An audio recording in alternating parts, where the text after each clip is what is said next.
नमस्कार प्यारे विद्यार्थियों। राजस्थान का इतिहास हम पढ़ रहे थे और उसमें प्रमुख राजवंश वाला टॉपिक हम पढ़ रहे थे, जिसमें हमने गुहिल राजवंश पूरा पढ़ लिया। काफ़ी डिटेल में पढ़ा। करीब मुझे लगता है 15 क्लास गुहिल राजवंश अकेले पे लेनी पड़ी, है ना। जिसमें राणा सांगा, महाराणा प्रताप और रावल रतन सिंह वाली क्लासें अलग हैं, है ना।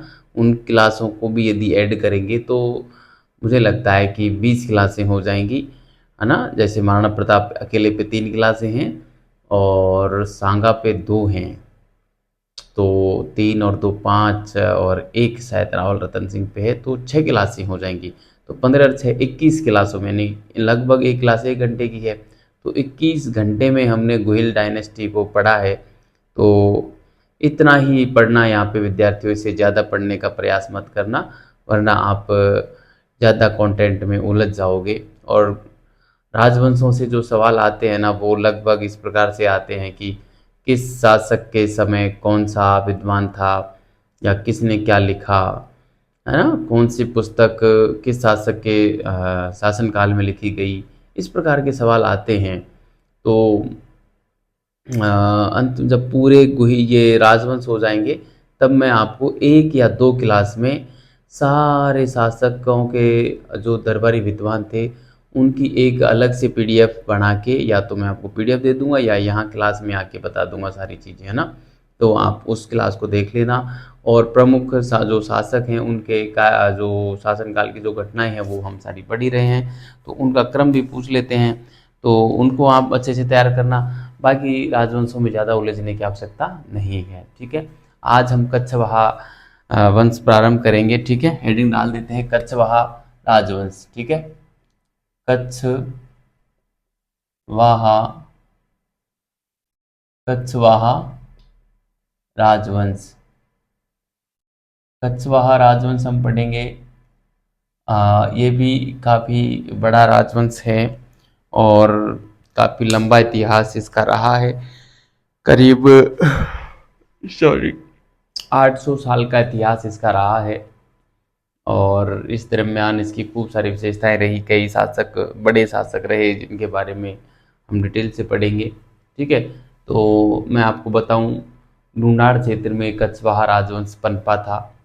ढूंढाड़ क्षेत्र जो कि दौसा, जयपुर, टोंक और कुछ क्षेत्र करौली और कुछ सवाई माधोपुर का बीच में आता है, जिसको ढूंढाड़ क्षेत्र कहा जाता था, क्योंकि यहाँ पे ढूंढ नदी बहा करती थी प्राचीन काल में, ठीक है।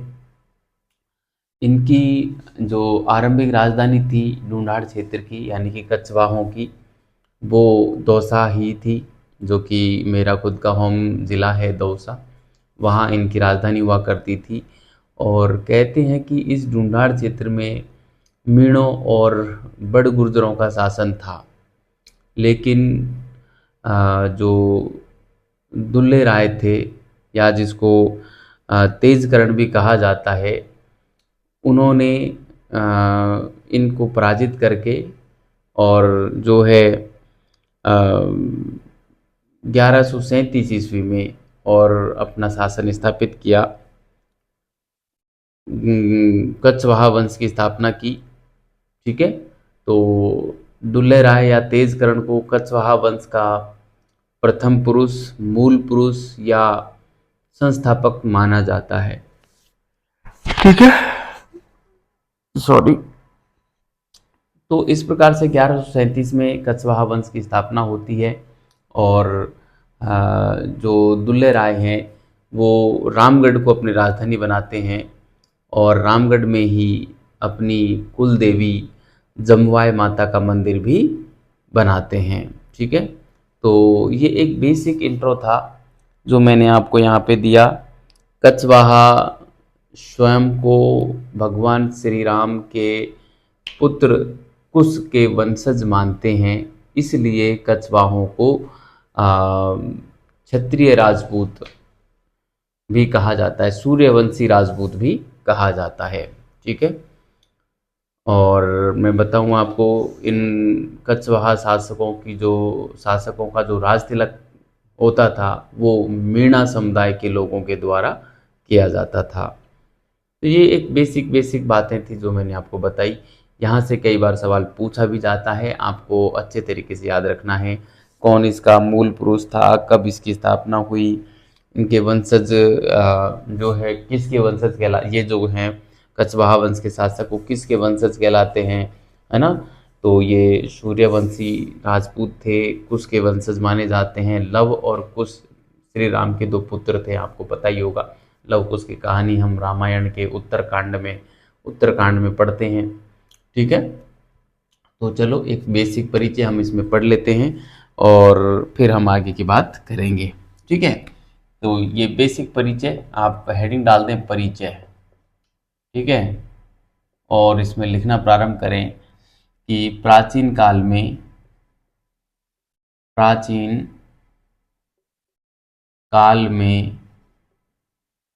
काल में जयपुर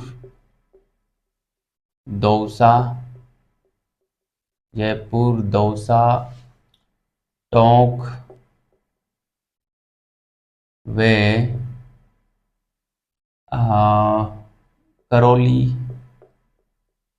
करौली व सवाई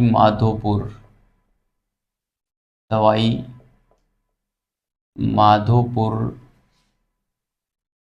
का क्षेत्र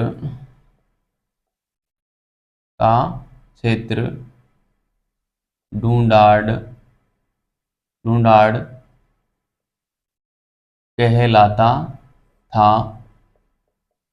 कहलाता था।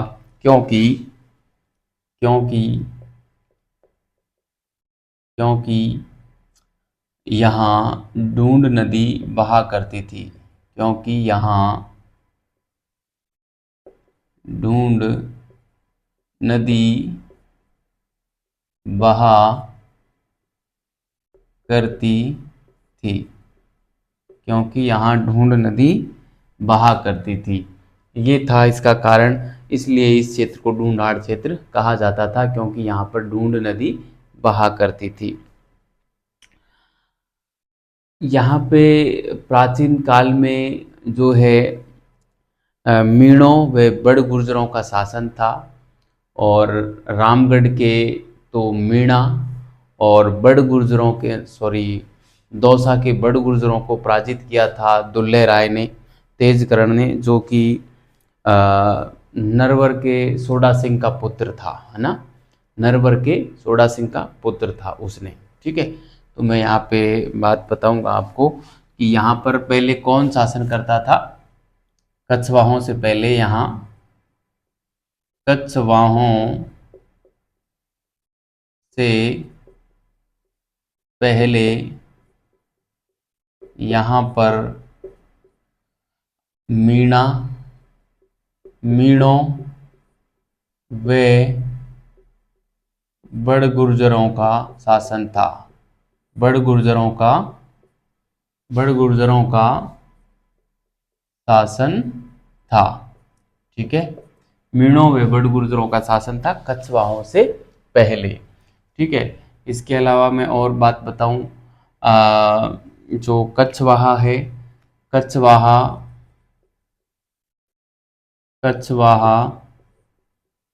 स्वयं को श्री राम के पुत्र कुश के वंशज मानते हैं। कुश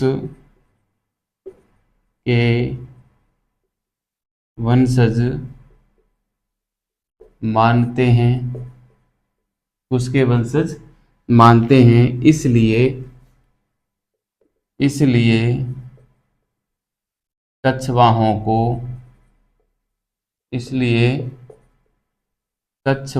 को सूर्यवंशी राजपूत माना जाता है।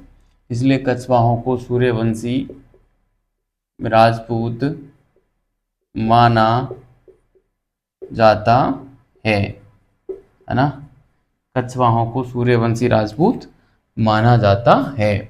ठीक है, अब हम आते हैं कछवाहा वंश के संस्थापक कौन थे, है ना, उसकी बात करते हैं। ठीक है, तो मैं एक छोटी सी हेडिंग डाल देता हूँ यहाँ पे, कछवाहा वंश का संस्थापक, या फिर मैं सीधा ही संस्थापक डाल देते हैं, कछवाहा लिखने की आवश्यकता नहीं है, क्योंकि कछवाहा वंश हम पढ़ रहे हैं तो सीधी सी बात है कछवाहों का संस्थापक की ही हम बात कर रहे होंगे। ठीक है, तो हम यहाँ पे लिखेंगे कि नरवर के सोडा सिंह के पुत्र तेजकरण या दुल्हे राय, है ना, यहाँ पे लिखेंगे नरवर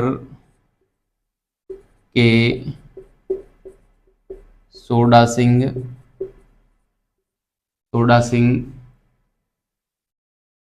के पुत्र, नरवर के सोडा सिंह के पुत्र दुल्हे राय या तेजकरण कछवाहों के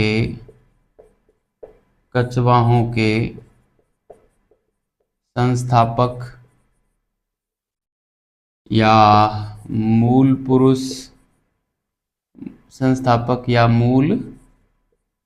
पुरुष या आदि पुरुष माने जाते हैं, या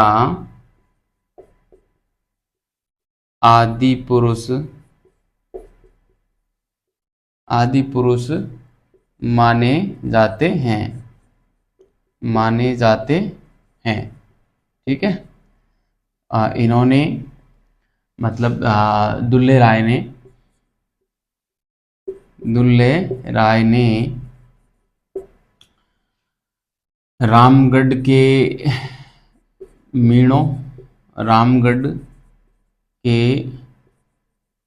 मीणों व दौसा के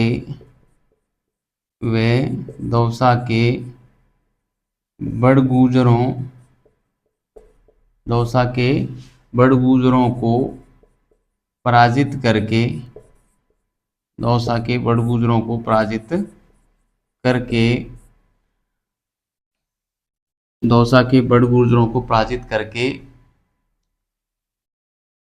रामगढ़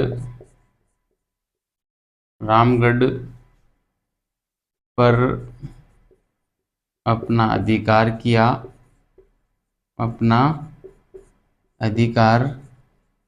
किया वे इसे अपनी राजधानी बनाया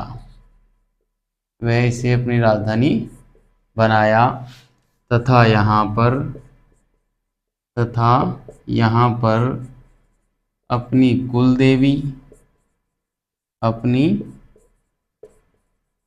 कुलदेवी जमुआय माता का मंदिर बनवाया। अपनी कुलदेवी जमुआय माता का मंदिर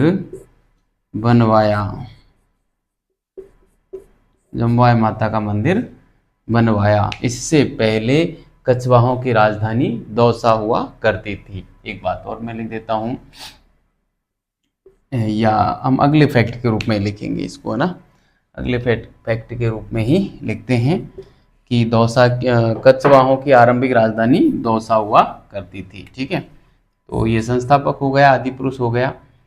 यहाँ पे मैं लिखता हूँ कछवाहों की आरंभिक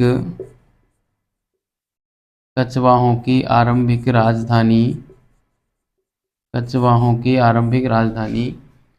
दौसा हुआ करती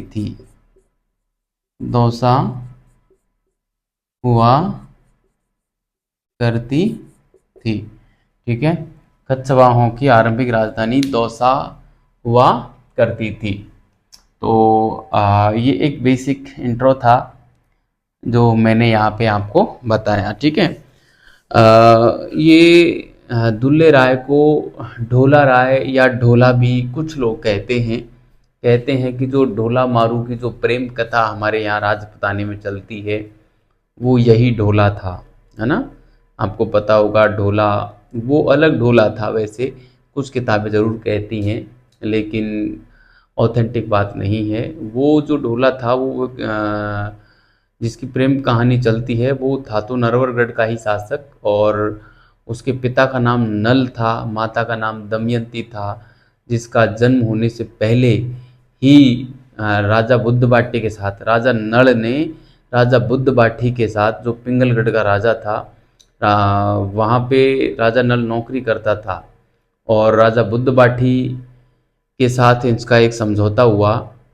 दोनों ने ये शर्त लगाई कि हम चौपड़ पासा का खेल खेलते हैं, और यदि दोनों के, एक के लड़का और एक के लड़की होती है, तो हम दोनों समधी बनेंगे। इस प्रकार की शर्त उस ज़माने में वो लगाते हैं, मतलब बच्चों के जन्म होने से पहले ही, और वो चौपड़ का खेल खेलते हैं।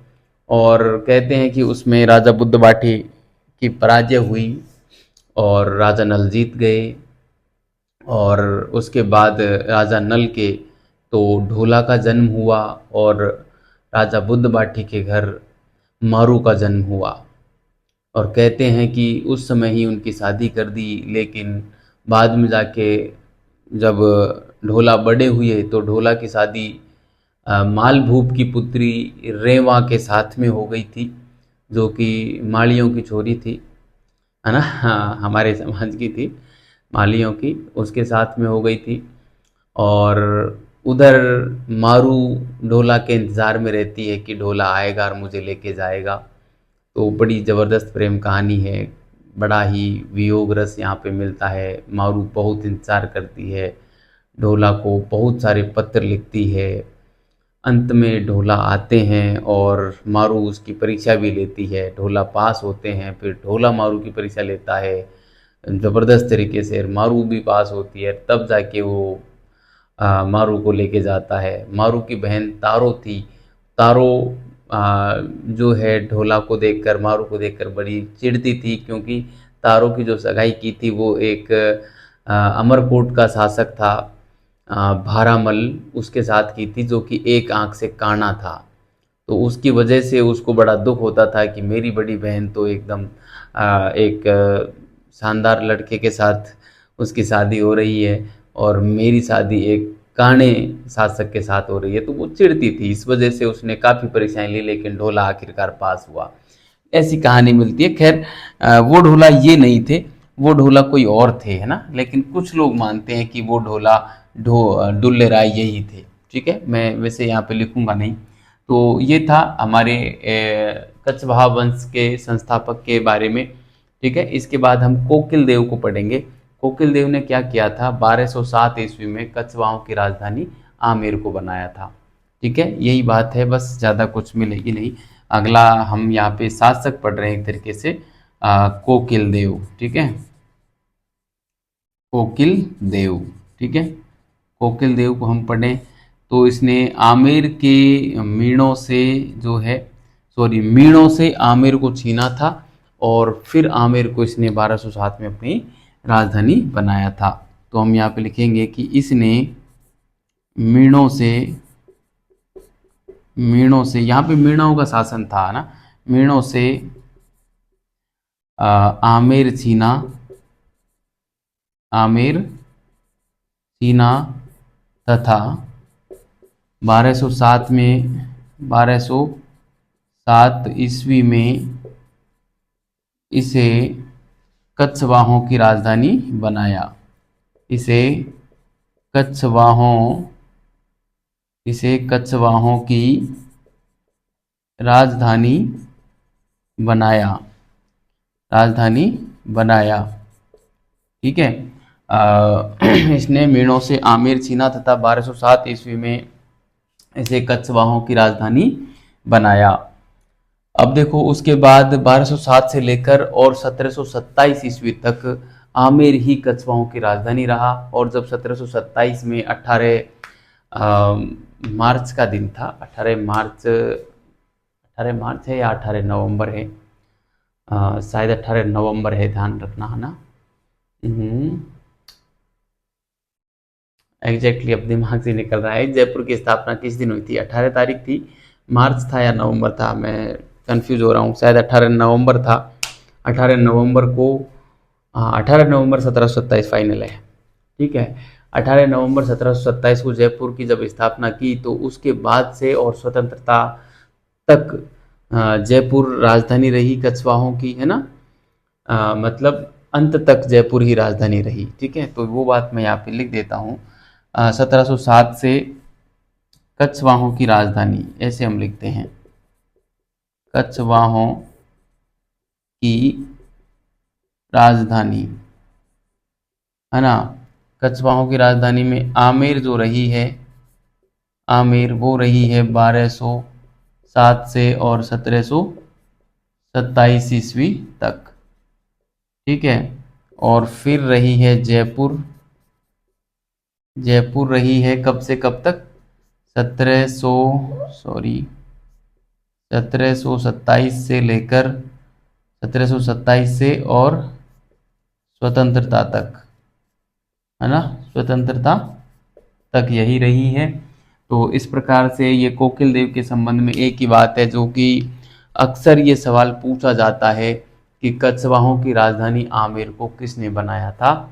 तो कोकिल देव ने बनाया था। कब बनाया था? तो 1207 में बनाया था। ध्यान रखना, कई बार 1107 ऑप्शन में आ जाता है, 1307 आ जाता है, हम बड़े कंफ्यूज हो जाते हैं जब गौर से नहीं पढ़ते हैं।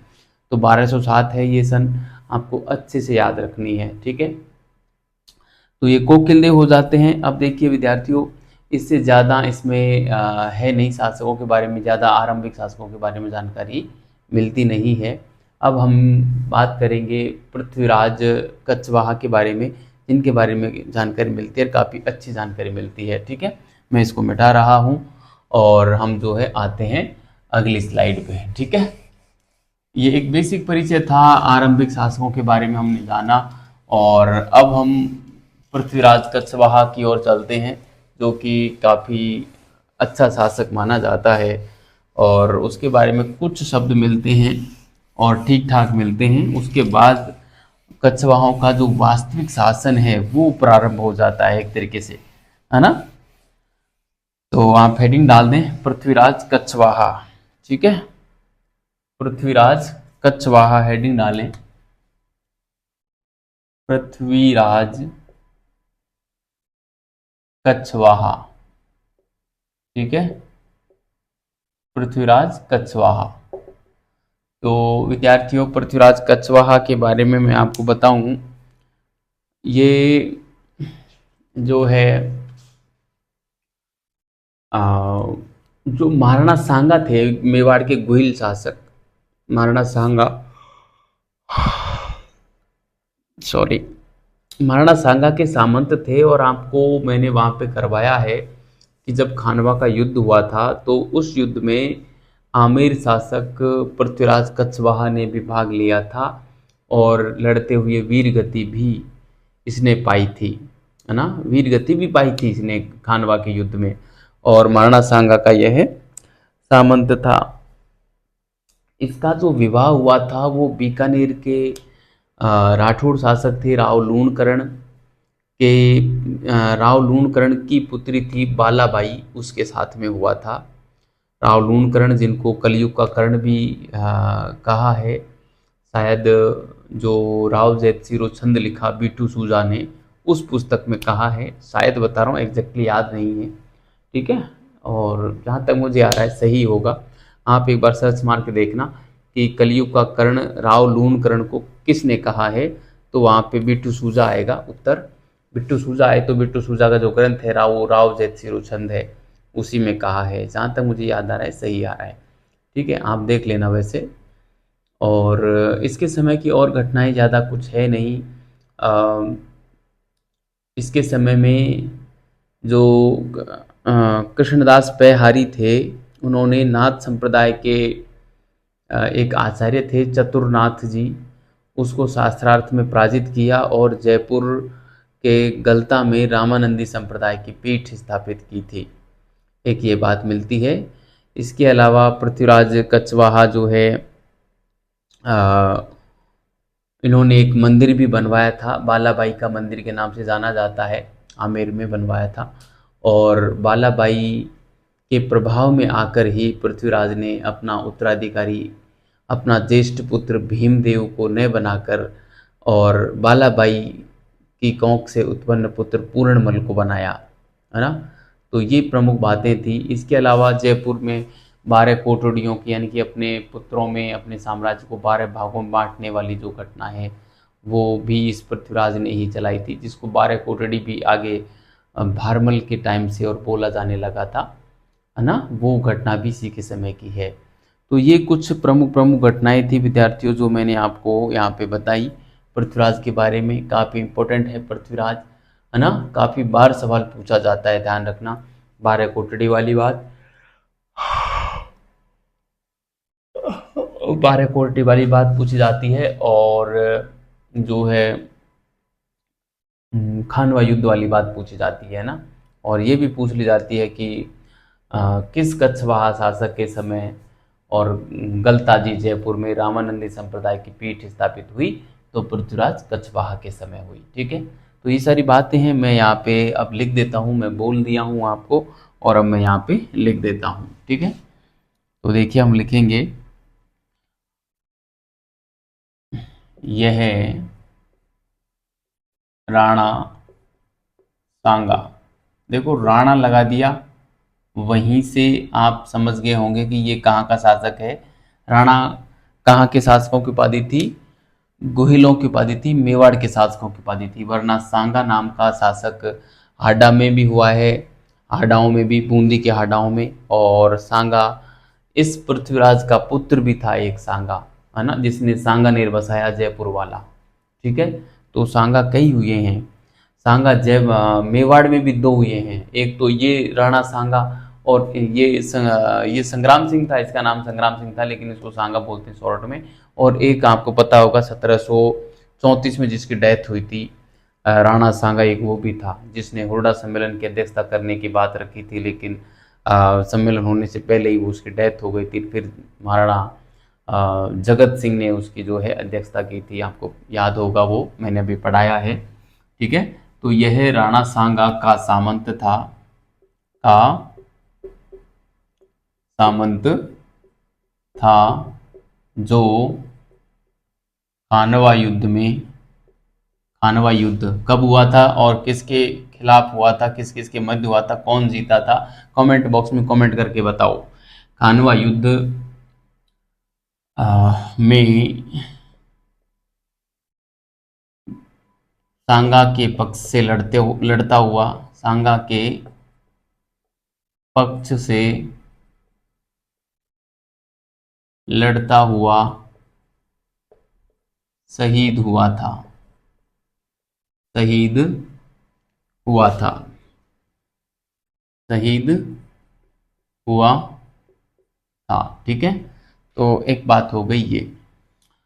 अगली बात हम लिखें पृथ्वीराज कछवाहा के संबंध में, तो इसका विवाह,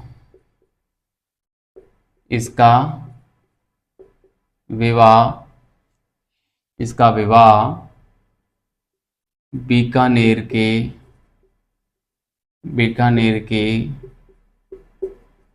राठौड़ शासक, बीकानेर के राठौड़ शासक राव लूणकरण, राव लूणकरण, कलयुग का कर्ण भी इनको कहा जाता है ना, कलयुग का कर्ण। बिट्टू सूजा ने ही कहा है जहां तक मुझे याद आ रहा है, राव जयसिरोचंद पुस्तक में। ठीक है, आप देख लेना एक बार। राव लूणकरण की पुत्री, की पुत्री बालाबाई, बालाबाई के साथ हुआ था, बालाबाई के साथ हुआ था। ठीक है, बालाबाई के साथ हुआ था। ठीक है, इसके समय में ही, और वो शास्त्रार्थ वाली बात लिख देता हूं मैं, सॉरी, इनके समय में, इनके समय में ही कृष्णदास पैहारी मतलब दूध ही पीते थे ये, है ना। पेहारी का मतलब दूध पीने वाला है ना, दूध का आहार करने वाले पेहारी, है ना। फलाहारी होता है जो फल का ही आहार करता है, वो फलाहारी। ऐसे ये पेहारी थे, मतलब दूध का ही आहार करते थे। कृष्णदास पेहारी ने शास्त्रार्थ में, शास्त्रार्थ आप जानते ही होंगे, पारलौकिक बातों का विभिन्न शास्त्रों के माध्यम से जवाब देना, है ना। तो पेहारी ने शास्त्रार्थ में नाथ संप्रदाय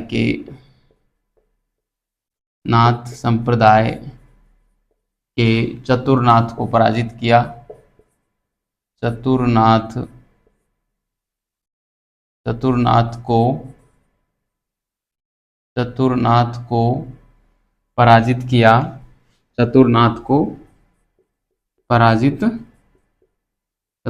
को पराजित किया तथा जयपुर के गलता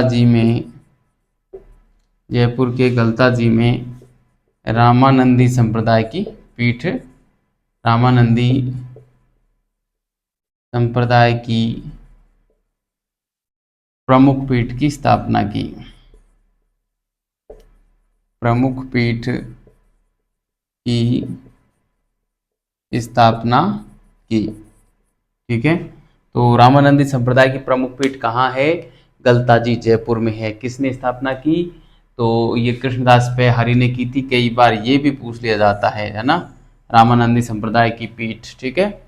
और किसके समय हुई? पृथ्वीराज कछवाहा के समय हुई। रामानंदी संप्रदाय की अन्य पीठ कहाँ है राजस्थान में? तो वो रेवासा सीकर में है। अग्रदास जी ने उसकी स्थापना की थी। ये बात भी आप नोट डाउन कर लेना, ठीक है।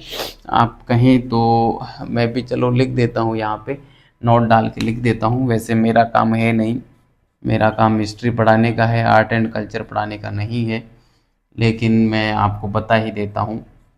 रामानंदी संप्रदाय की अन्य पीठ, रामानंदी संप्रदाय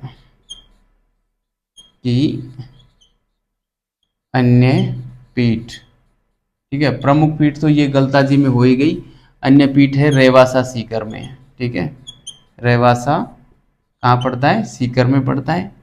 और इसके जो संस्थापक थे वो थे अग्रदास जी थे, ठीक है। अग्रदास जी थे, ठीक है। इसके संस्थापक अग्रदास जी थे। तो बस आप इस बात को लगे हाथ याद कर लेना, आपका काम ठीक ठाक हो जाएगा, ठीक है। मेरे साथ यदि आप पूरी क्लासों को ढंग से तैयार करते हैं ना विद्यार्थियों, तो आर्ट एंड कल्चर भी आपका पूरा हो जाएगा, लगभग हो जाएगा। आपको कुछ एक मतलब काफ़ी सारा हो जाएगा, है ना। पढ़ना तो पड़ेगा, वैसे मैं ये तो नहीं कहूँगा कि आप आर्ट एंड कल्चर पढ़ना ही मत, पढ़ना तो खूब पड़ेगा, लेकिन फिर भी काफ़ी कुछ मैं यहाँ पे आपका कवर करवा दूंगा, ठीक है। एक बात और मैं यहाँ पे लिखना चाहूँगा कि भालाबाई का जो मंदिर है वो भी आमेर में स्थित है ना। भालाबाई का मंदिर बनवाया था इन्होंने। तो मैं यहाँ पे लिख सकता हूँ कि बालाबाई का मंदिर आमेर में स्थित है, आमेर में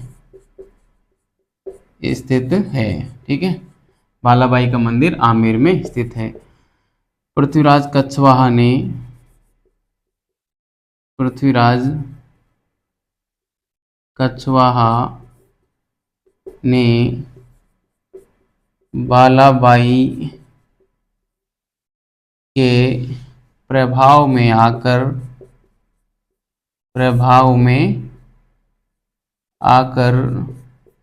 अपने ज्येष्ठ पुत्र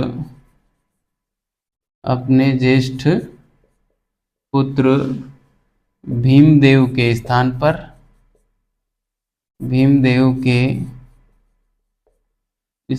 पर, बालाबाई से उत्पन्न पुत्र, बालाबाई से उत्पन्न पुत्र, बालाबाई से उत्पन्न पुत्र पूर्णमल को अपना उत्तराधिकारी बनाया। पूर्णमल को अपना उत्तराधिकारी बनाया। ठीक है, पूर्णमल को अपना उत्तराधिकारी बनाया था। किसके प्रभाव में आकर? बालाबाई के प्रभाव में आकर। जबकि ज्येष्ठ पुत्र कौन था? ज्येष्ठ पुत्र भीमदेव था, है ना, जो योग्य भी था, लेकिन इसने बालाबाई के प्रभाव में आकर और अपने दूसरे नंबर का पुत्र था पूर्णमल, उसको अपना शासक, अपना उत्तराधिकारी बनाया। ठीक है, इसके समय में 12 कोटड़ी, मतलब इसने, पृथ्वीराज ने अपने संपूर्ण शासन को अपने 12 पुत्रों में बांट दिया था, जो कि 12 कोटड़ी नाम से आगे जाना गया। ठीक है, ये बात भी आपको यहाँ पे लिख देनी है कि पृथ्वीराज ने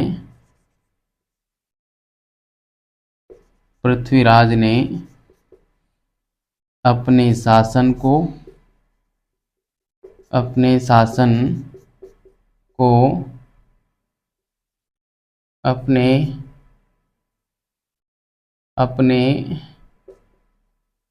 12 पुत्रों में बांटा।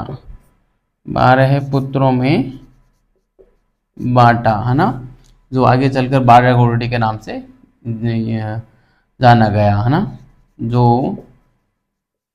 आगे चलकर 12 कोटड़ी के नाम से जाना गया। 12 कोटड़ी के नाम से जाना गया। ठीक है, ये 12 कोटड़ी पूछते हैं, ध्यान रखना। सामंती व्यवस्था, ये कहने का मतलब ये है कि एक प्रकार से सामंती व्यवस्था प्रारंभ हो गई थी ये 12 कोटड़ी के नाम से, है ना। तो पूछ सकते हैं कि किस राज्य की सामंती व्यवस्था 12 कोटड़ी के नाम से जानी जाती थी?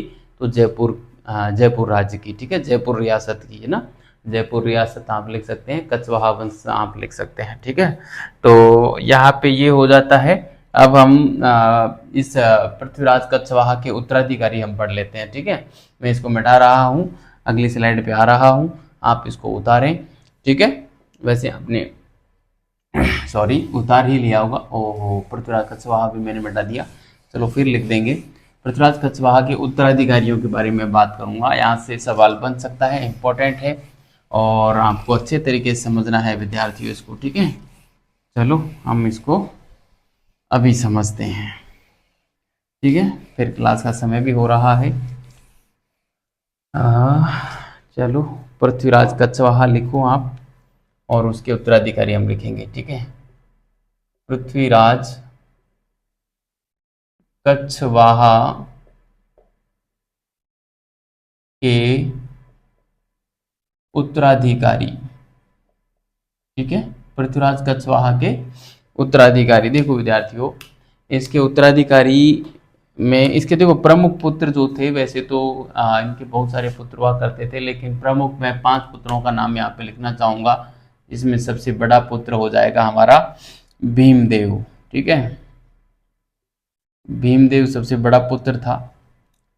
दूसरे नंबर पे मैं यहाँ पे लिखूंगा पूर्णमल का नाम, जो कि इनका उत्तराधिकारी बनेगा, है ना। तीसरे नंबर पे नाम आ जाएगा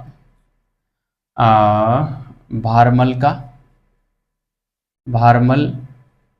ठीक है, चौथे नंबर पे नाम आ जाएगा हमारे शेखा, राव शेखा, जो शेखावाटी में अपना शासन स्थापित करेंगे।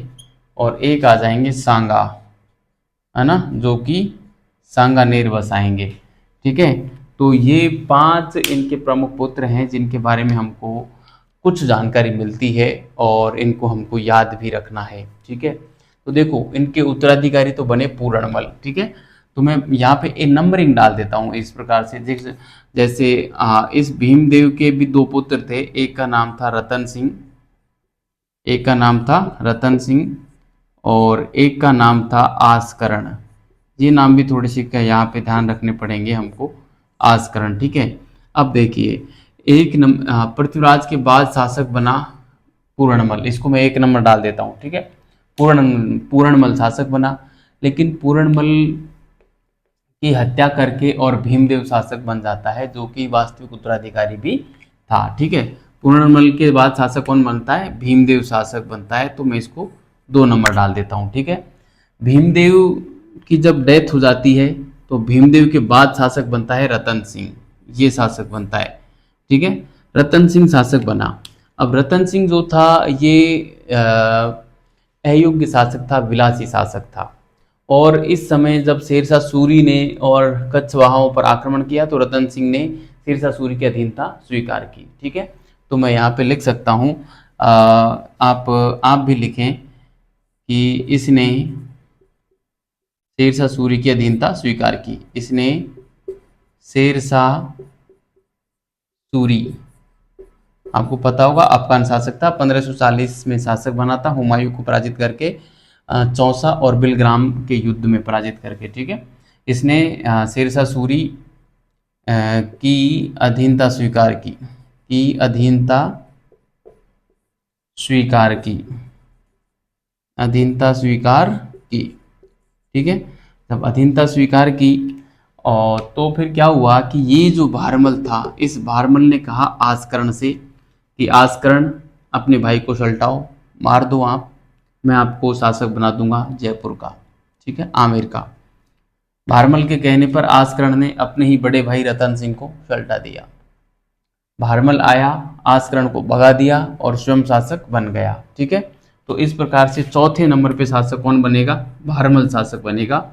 और ये भारमल वही है जिसको हम बिहारी मल भी कहते हैं। और इसने जाके जो है मुगल शासक अकबर से और वैवाहिक संबंध स्थापित किए, अकबर की अधीनता स्वीकार की, ये वही भारमल है। ठीक है, तो ये सारी बात हमने यहाँ पे की, आपको ये ध्यान रखना है अच्छे से, है ना। और ये जो शेखा है राव से, ये शेखा के बारे में मैं यहाँ पे लिखना चाहूँगा, शेखा के बारे में कि इसने शेखावाटी में जाके शेखावाटी में अपना शासन स्थापित किया, अपना शासन स्थापित किया। ठीक है, ये शेखावाटी चला गया और सांगानेर बसाया। ठीक है, जयपुर वाला सांगानेर बसाने की बात है ये। सांगानेर वैसे शायद है जयपुर में ही, इसके अलावा और दूसरी जगह है भी नहीं। सांगानेर बसाया, सांगानेर। ठीक है, तो इन शासकों का क्रम क्या होगा, तो मैं यहाँ पे क्रम एक बार लिखना चाहूँ तो पृथ्वीराज कछवाहा, यहाँ से पूछा जा सकता है है ना, पृथ्वीराज, उसके बाद में बनेगा पूर्णमल, है ना, पूर्णमल के बाद शासक बनेगा भीमदेव, है ना, भीमदेव के बाद रतन सिंह। ठीक है, रतन सिंह, और रतन सिंह के बाद भारमल। ठीक है, भारमल, या इसको हम जो है बिहारी मल भी कह देते हैं। ठीक है, बिहारी मल भी कह देते हैं। ठीक है, तो ये क्रम आपको याद रखना है विद्यार्थियों, कई बार पूछ लेते हैं इस प्रकार का क्रम, अक्सर पूछ लेते हैं। ठीक है, तो आपको ये क्रम अच्छे से याद रखना है। ठीक है, तो ये था प्यारे विद्यार्थियों हमारे एक बेसिक सा परिचय और कुछ शासकों की जानकारी जो हमने कछवाहा राजवंश में पढ़ी।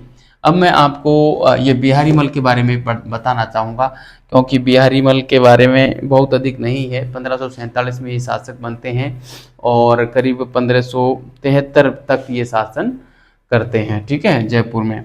तो अगले शासक के रूप में आप हेडिंग डाल सकते हो बिहारी मल या भारमल। ठीक है, बिहारी मल या भारमल। ठीक है, शासनकाल रहेगा 1547 से और 1573 ईस्वी तक। ठीक है, यहाँ तक रहते हैं और इनके काल की एक ही घटना है बस, बहुत अधिक घटना नहीं है। पहले राजपूत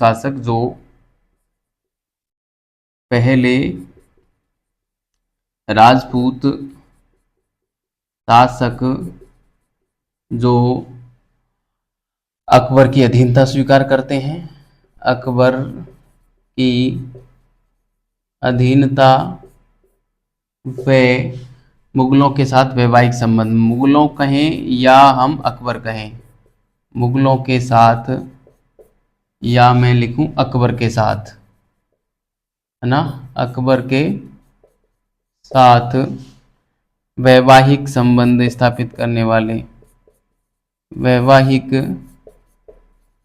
संबंध स्थापित करने वाले पहले शासक थे। वैवाहिक संबंध स्थापित करने वाले पहले राजपूत शासक थे, राजपूत शासक थे। ठीक है, इसने किसका विवाह किया था? अपनी पुत्री हरखाबाई। ठीक है, हरखाबाई या हरकू भी लिखते हैं इसको, हरकूबाई का विवाह अकबर के साथ किया था, है ना, अकबर के साथ किया था, अकबर के साथ किया था। अकबर अजमेर से लौट कर आ रहा था तब किया था, ध्यान रखना, है ना, अजमेर से अकबर लौट कर आ रहा था। ये पूछते हैं कई बार, जाते समय किया था या आते समय किया था? अकबर अजमेर जा रहा था तब भी भारमल की बात हुई थी, है ना, अजमेर से अकबर लौटकर आ रहा था। ठीक है, मोइनुद्दीन चिश्ती की जो दरगाह है उस पर जियारत करने अकबर जब गया तब भी भारमल ने अकबर से बातचीत की, और जब लौट के आया तो फिर इसने अपनी बेटी अरखाबाई का विवाह अकबर के साथ कर दिया। ठीक है, तो ये भारमल के बारे में इतना ही था। अब हम अगले शासक भगवंत दास के बारे में पढ़ेंगे। उसके बारे में 2-3-4 बातें ही हैं, ज़्यादा कुछ नहीं है। भगवंत दास ने अपनी पुत्री मान्यबाई का विवाह अकबर के पुत्र सलीम के साथ किया, एक तो ये बात है। उसके अलावा एक आधा बातें और हैं, बहुत ज़्यादा नहीं है। ठीक है, तो आप अच्छे से इसको तैयार करें और बढ़िया से पढ़ते रहें। ठीक है, धन्यवाद।